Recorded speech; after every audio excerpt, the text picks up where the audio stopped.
প্রজাপিতা ব্রহ্মকুমারী ঈশ্বরীয় বিশ্ববিদ্যালয়ের দ্বিতীয় প্রশাসনিক প্রধান দাদি প্রকাশ মুন্সির 18তম পূর্ণ স্মৃতি দিবস উপলক্ষে 22 থেকে 25 অগস্ট পর্যন্ত সারা দেশে অনুষ্ঠিত হচ্ছে 1 লক্ষ ইউনিট রক্তদানের কর্মসূচি। এই কর্মসূচির অংশ হিসেবে আগামী 24 অগস্ট কৈলাসহর শাখায় অনুষ্ঠিত হবে এক রক্তদান শিবির এবং এই নিয়ে কৈলাসহর সেন্টারে এই উপলক্ষে এক সাংবাদিক সম্মেলনের আয়োজন করা হয় এবং সেখানে উপস্থিত ছিলেন রাজযোগ শিক্ষিকা বিকে নিরু এবং সংস্থার শিক্ষার্থী রূপশ্রী গোস্বামী সহ বিকে রাজেশ মালাকার। কি রয়েছে তাদের বক্তব্য শুনুন। স্মৃতি দিবসকে কেন্দ্র করে আর এই রক্ত একটা মানুষের জীবন বাঁচাতে পারে, তো আমরা আশা রাখছি কৈলাসহরবাসী যারা এই নিউজটা দেখছে তারাও আমাদের পাশে এসে দাঁড়িয়ে রক্তদান করে এক একটা মানুষের জীবন বাঁচাতে সহায়তা করবে।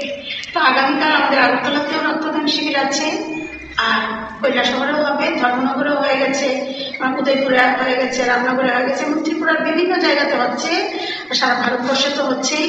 তো আমরা সবাইকে আহ্বান করবো আপনারাও এই রক্তদানে সামিল হয়ে আমাদের পাশে এসে দাঁড়ান। আশা করি বাবা এই কাজও আমাদের সফল করবে।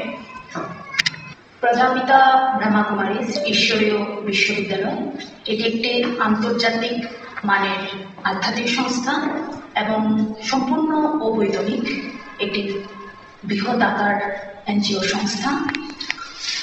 সমস্ত ভারতবর্ষ, সমস্ত বিশ্বে, সমস্ত দেশগুলিতে 137টি দেশে 18,500-এর বেশি শাখা উপশাখা রয়েছে, যেখানে ধর্ম, বর্ণ, জাতি নির্বিশেষে বৃদ্ধ, আবাল, বনিতা সবাই, সমস্ত আয়ুর লোকেরা রাজযোগ শিক্ষার আধারে নিজের মনকে সশক্তিকরণ এর মাধ্যমে সমাজকে বা নিজের পরিবারকে আরো।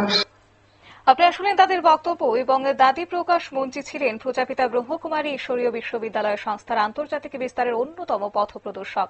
তার নেতৃত্বে সংস্থাটি জাতিসংঘে এনজিও হিসেবে স্বীকৃতি পায়। 2007 সালে 25 অগস্ট তার মৃত্যুর পর দিনটি বিশ্ব ভ্রাতৃত্ব দিবস হিসেবে পালন করা হচ্ছে এবং তারই অঙ্গ হিসেবে আগামী 24 অগস্ট রক্তদান শিবিরের আয়োজন করা হয়েছে। নিয়ে নিচ্ছে ছোট্ট একটি বিজ্ঞাপন বিরতির সঙ্গে থাকুন।